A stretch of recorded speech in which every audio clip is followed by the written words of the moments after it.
7 luckiest people who survived the impossible. Everyone knows that the world is a terrible place where a multitude of terrible things happens. In this world, bad things happen and people get seriously hurt. However, even when these extremely bad things happen, some people still end up being very lucky. These are stories of extreme survival. These are the top 7 luckiest people who survived the impossible. Number 7. Frane Selak. Many people on this list only had to escape one possible situation, but Frane Selak had to escape multiple situations where he could have died. Frane was a Croatian music teacher born in 1929. The first of his many close shaves with death was when, on a cold January day in 1962, he was on a train to Dubrovnik. The train suddenly derailed into an icy river and 17 people died. However, Frane only escaped with a broken arm and a few scars. He was on a flight from Zagreb to Rijeka when a door abruptly blew off the plane. Frane was thrown off the plane in that instant, but he didn't die. He was lucky to land on a haystack. In 1966, he was traveling on a bus when the bus suddenly plunged into a river. Amazingly, he managed to escape this situation with his life as well. Unfortunately, 4 people weren't as lucky. 4 years later, he managed to escape from this car before it caught fire and exploded after a crash. In 1995, he was hit by a bus and he still managed to survive. The following year, Frane drove off a guardrail to avoid an oncoming truck, and he landed on a tree, only to see his car explode on the hill below. Amazingly, after going through all of this, he won the $1 million Croatian lottery in 2003. Frane Selak is either the luckiest man in the world or the unluckiest, but we suspect he wouldn't care much either way.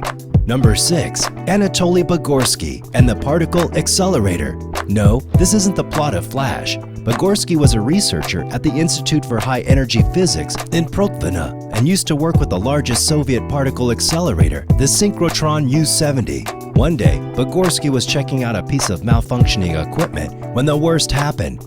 He stuck his head into the part of the machine where the proton beam was running, and the beam passed through his skull.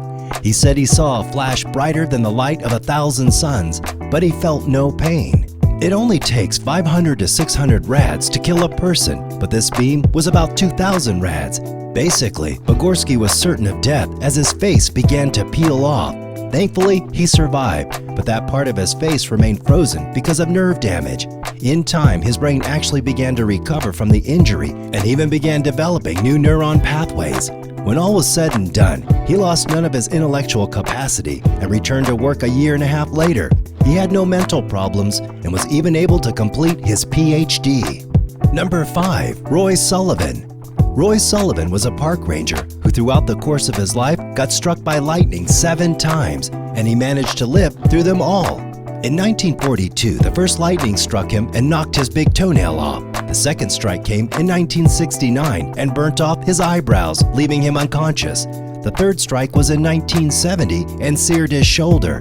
2 years later, there was yet another strike, and this one left his hair on fire. He even had a dump bucket of water on his head to cool it off.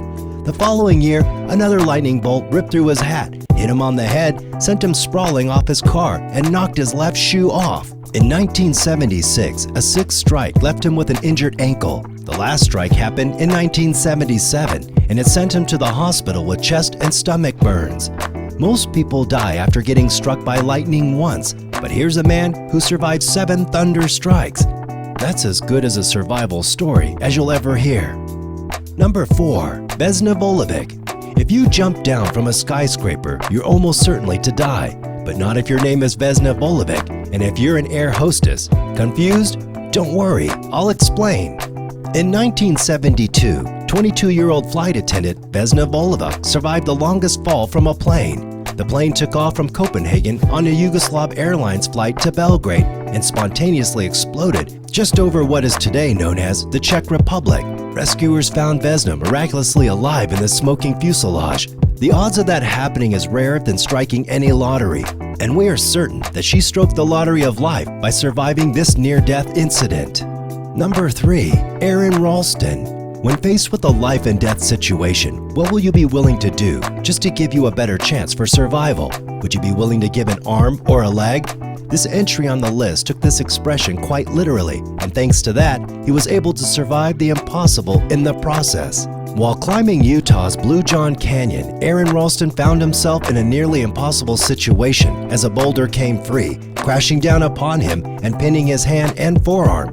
The climber made considerable effort to pull free, but remained pinned beneath the rock for 5 days before he recognized that he had no choice but to do something drastic, as he was out of supplies and would quickly succumb to dehydration. It was then that Ralston made a choice many would struggle to attempt, amputating his own right hand armed with nothing but a survival multi-tool. In order to do so, he had to first break the bone, then cut through the skin and tendons to free himself.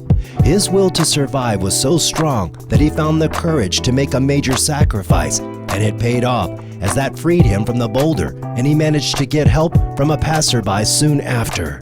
Number 2. The Stella Maris rugby team. Technically speaking, it's definitely safer to travel via airplane rather than by driving your car, statistically speaking. However, there are certain people that are still terrified of flying, and with good reason. Plane crashes, when it doesn't kill you outright, can put you in a situation whereby survival can be impossible. What should have been a routine flight to attend a rugby match turned into a harrowing turn of events for the Stella Maris College rugby team, when the plane they were on crashed into a snow-covered mountain on October the 12th, 1972. A total of 17 people were killed instantly, but the worst wasn't over for the survivors. Stranded on the mountainside, they were forced to survive in the freezing conditions with no shelter and very little food. Using what they could of the mangled fuselage, they huddled together while waiting to be rescued. Unfortunately, the harsh conditions, as well as an avalanche, would claim the life of another 10, and the survivors were even forced to eat the flesh of their deceased teammates to survive. After a total of 60 days on the mountain, the 2 fittest survivors braved a 12-day trek to seek help, saving those who remained. A total of 16 of the 45 people on the flight eventually survived and lived to tell the horrifying tale. Number 1. Truman Duncan. Getting hit by a train is, most of the time, a surefire way to get yourself killed. But with a perfect combination of luck and coincidence, even getting run over by a speeding train can be survivable. The 2006 Truman Duncan was working on the rail yards in Cleburne, Texas, when he was swept underneath by a moving train. The rail car dragged Duncan a total of 75 feet, and his lower body was so mangled that he was nearly cut in half at the waist. Somehow, the man not only managed to stay focused and conscious, he actually made the call to 911 himself from his cell phone. Duncan's injuries required a total of 23 surgeries over a 6-week period, costing him both legs, one of his kidneys, but he lived to tell the tale. We hope you enjoyed this video. If you have any other extreme survival cases that you know of, you can write them in the comments section. Make sure to also subscribe to the channel and click the bell icon to get updated when we upload more cool videos like this. I'll see you in the next video. Goodbye.